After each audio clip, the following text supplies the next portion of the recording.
Здравствуйте, в эфире программа «История башкирских родов». У микрофона Максим Курников и Салават Хамидуллин, руководитель автономной некоммерческой организации «Шежире», кандидат исторических наук. Здравствуйте. Здравствуйте.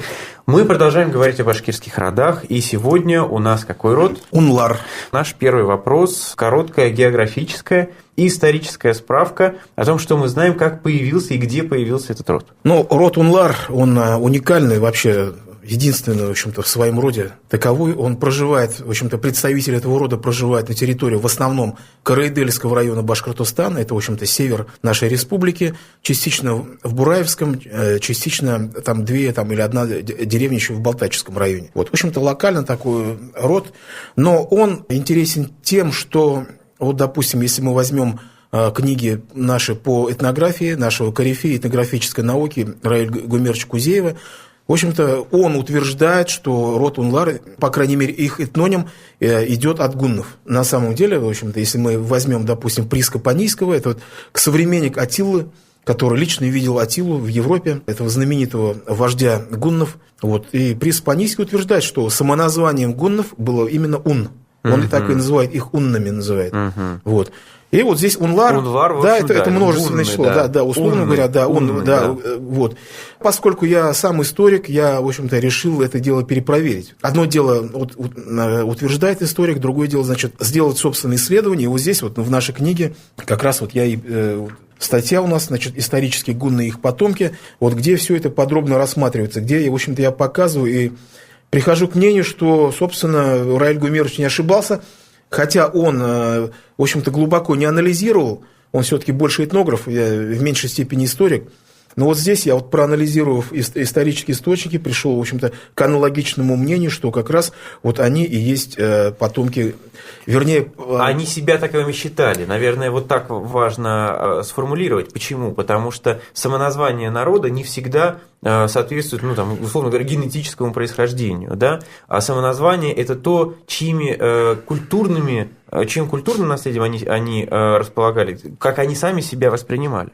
Нет, как раз-то здесь наоборот. Уже у них к нашему времени уже стерлась вообще память о каких-то гуннах, тем более. К нашему-то да, но мы же ведем этот род с средневековых времен. Средневековых, да. У них же недаром, у них, в общем-то, если пересказывать всю историю, кто такие вообще представители? Это не те гунны, которые пошли в Европу, это не гунны Аттилы, это даже не гунны Баламбера, который довел гуннов до бассейна Дона и который разгромил царство Остготов во главе с Германарихом, которое находилось в Крыму и в Северном Причерноморье. Это не те гунны. Если мы возьмем китайские источники, там описывается, что, в общем-то, гунский народ после того, как рухнула держава гуннов, который находился на территории современной Монголии и Северного Китая, они, в общем-то, стали отступать на запад, и потом в конечном итоге он разделился на несколько частей. Одни, самые сильные оторвались от погони, которая за ними была устроена не китайцами, а предками монголов, так называемыми племенами Сяньби.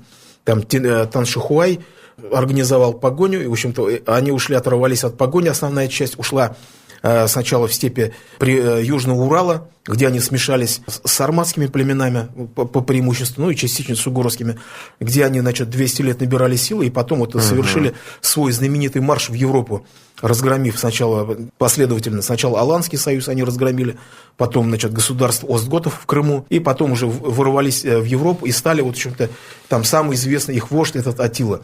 Но когда мы говорим о гуннах, я прошу прощения заранее за то, что я, может быть, избиваю историческую, хронологическую какую-то последовательность. А когда мы говорим о гуннах, я всегда вспоминаю как раз венгерского профессора, венгерского археолога, которого зовут Аттила Тюрк, который работает в том числе в Башкортостане и Оренбургской области, то есть на Южном Урале, изучает то, откуда пришли венгры на территории современной Венгрии. Так в его имени и фамилии отражается, наверное, как раз вся эта этнография. Да? Аттила зовут его, как того вождя гуннов, и Тюрк его фамилия, которая отражает, в общем, тоже, как вы понимаете, очень многое. По-моему, Будапешт – это единственный город, где стоит памятник Аттиле. То есть во всем мире это страшный бич Божий, да? То есть синоним... Очень кровавый персонаж, да. Это синоним, так скажем, такого, удара судьбы, недаром бич Божий, то есть что Бог вот руками гуннов, в общем-то, наказал этот весь утопший в пороках Рим, в общем-то, а здесь, в Будапеште, единственный, по-моему, город, где вот как раз стоит. Но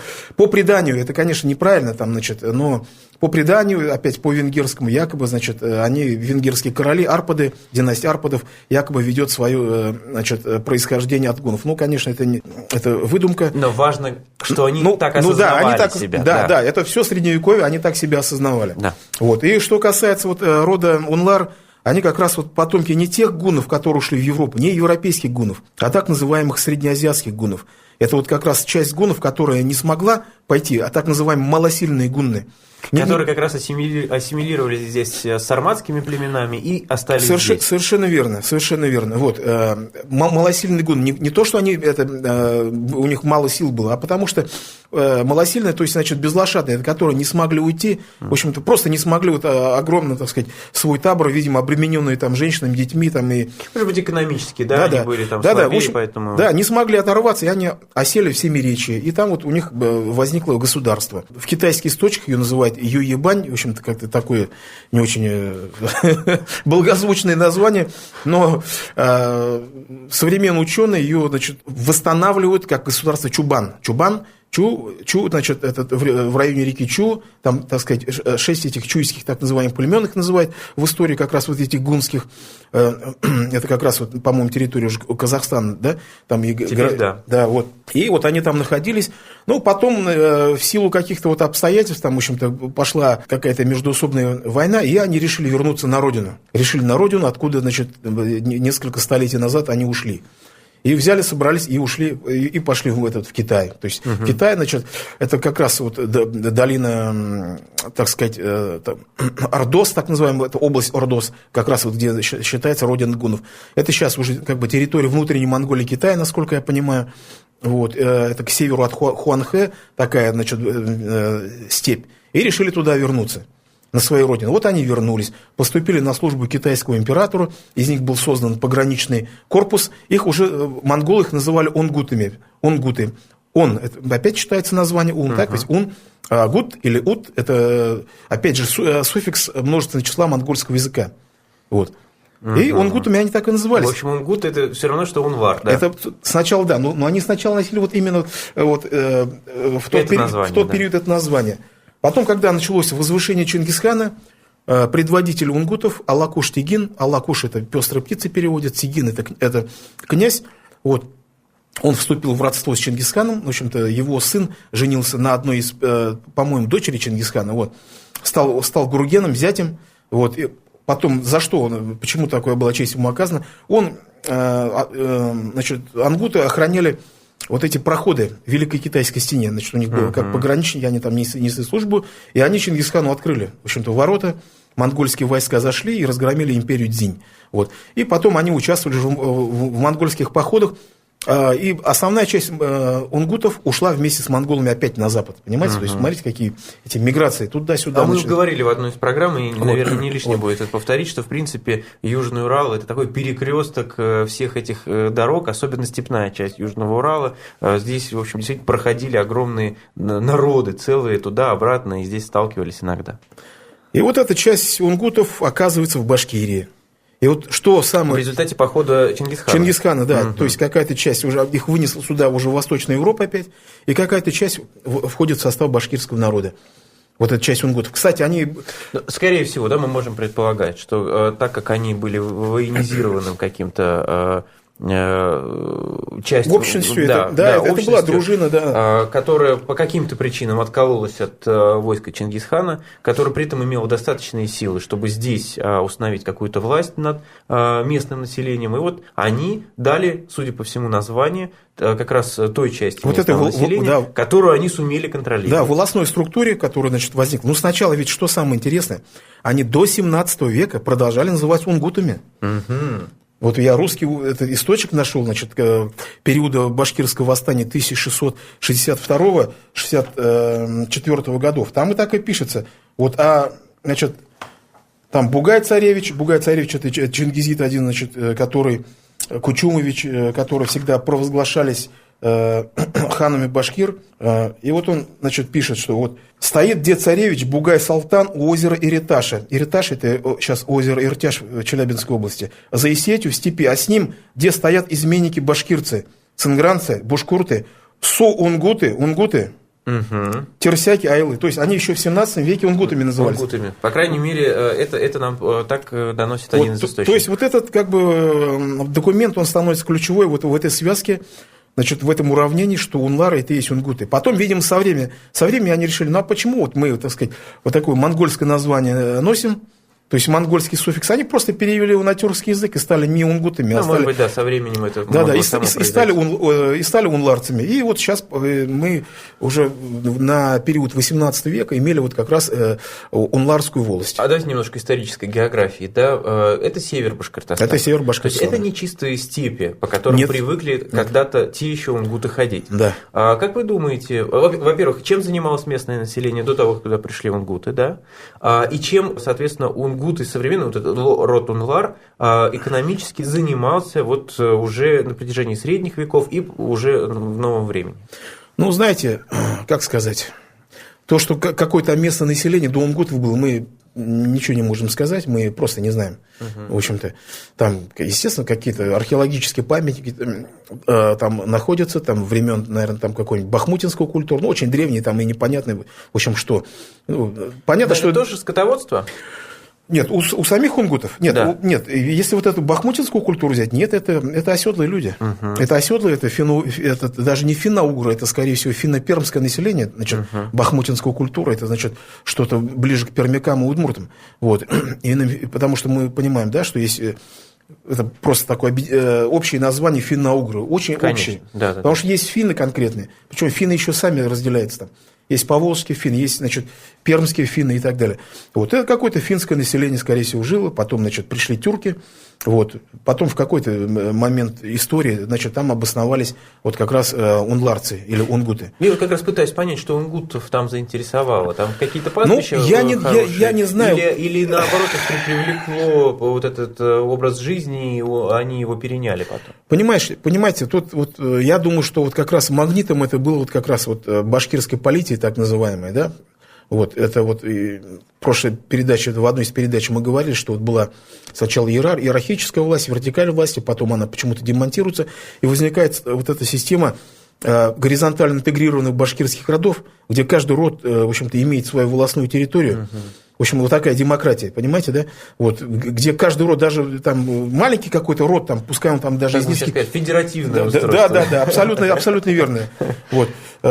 Даже самый маленький род, там, может, состоящий всего там из нескольких деревень, там, он имеет такое же, значит, право голоса, то есть он нисколько, по крайней мере, в юридическом измерении он не считается хуже там, какого-то огромного большого рода. Я думаю, вот это привлекало многие рода, что вот здесь вот такая система сложилась. Потом, чем они занимались, ну, понятно, вот там, если вы были в тех краях, да, там, конечно, леса, там нет, конечно, вот такого классического вот такого животноводства, да, то есть, вернее, кочевого животноводства, там, которое мы там видим, допустим, в Казахстане, да, где там степи, там степь да степь кругом, да, и там кочую, не хочу. Здесь, конечно, нет. Здесь было такое отгонное животноводство. То есть, поскольку сколько у нас в году зима, это большая часть ведь года все равно. Да, вот, тем более север. Тем более север, да. То есть, большую часть года, естественно, они где-то стационарно жили в деревнях. Вот, на лето, естественно, они там куда-то вот выезжали, у каждого там какие-то вот на выпуск скота. То есть, что нужно отметить вот о периоде существования рода унлар вот в новое время и вплоть до 20 века? Ну, что сказать. Род унлар, он такой особый, конечно. Но я бы хотел бы, вот, знаете, все-таки они потомки гуннов. Вот это, я думаю, ценно вот это. Вот это ценно. Значит, проверяли их на генетику. У них оказалась все-таки иранская гаплогруппа, иранские, значит, R1A, как у большей части, кстати, башкирского народа. Ну, вот как раз вот результат вот этих огромных, вот таких мощных этнокультурных взаимодействий, которые происходили на протяжении там столетий и даже тысячелетий, да. Вот, естественно, там... А, кстати, мы ведь даже и не знаем, а вот почему мне вот один генетик говорит, ну как же, какие они гунны, если вот, значит, у них вот такая иранская гаплогруппа, и, значит, у них ведь должно монгольское, почему-то все убеждены, что гунны были там монголами, да, а ведь это не так. Гунские курганы раскапывают вот в долине Хуанхэ, и, значит, палеогенетические анализы берут. И там у них там полный там этот, так скажем, разнообразие. Там да. и родина есть там. Дело в том, что вот современный один археолог, Ботолов, вот, сейчас у нас Челябинский хороший археолог, вот он и утверждает, что, собственно, гунны ведь они формировались на основе скифов. То есть все-таки у них была вот эта скифская генетическая, да. Вот эта подкладка. Поэтому тут еще надо изучать и изучать. Просто мы ни разу не затрагивали этот вопрос в наших программах, а вот спрошу, тем не менее, есть ли языковые отличия у разных родов?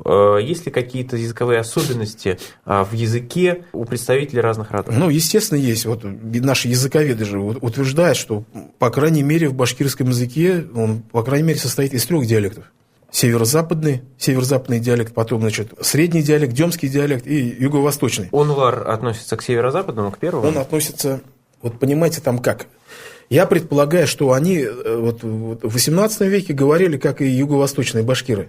Но ввиду того, что у них вот в 20-е годы было введено, значит, обучение на татарском языке, они все время на татарском обучались, просто их диалект, он, в общем-то, нивелировался, и сейчас они вообще непонятно, как говорят, понимаете? Сейчас вроде опять башкирский язык там ввели обучение, да, то вроде как-то там возвратное движение пошло. Ну, то есть, понимаете, вот ситуация... Вот язык вообще очень подвижен, это да, правда, волнообразная вещь такая. На все такие изменения. Вы знаете, я хотел сказать о гуннах. Все-таки гунны, они такая, это мистическая такая субстанция вот, в мировой истории, да, вот, допустим, Валерий Борисов писал: «Где вы, грядущие гунны, что тучи нависли над миром? Слышу ваш топот чугунный по еще не открытым помирам. На нас ордой опьяненный рухнете с темных становий, оживить одряхлевшее тело волной пылающей крови». То есть это... Гунны воспринимались как обновители, то есть как разрушители, одновременно, значит, обновители мира, да? Ну, гунны, конечно, стали в некотором символом крушения вот этого древнего, то, что мы называем древним миром. Но в то же время и в то же время обновители, понимаете, потому что после них пришел средневековый варварский мир, а варварский мир — это мир варваров, средневековых германских и других варваров. Это вот просто как бы звучит очень так, варвар, что так вот как уничижительно. На самом деле это просто другая стадия истории, и средневековье, оно ничем не хуже античности.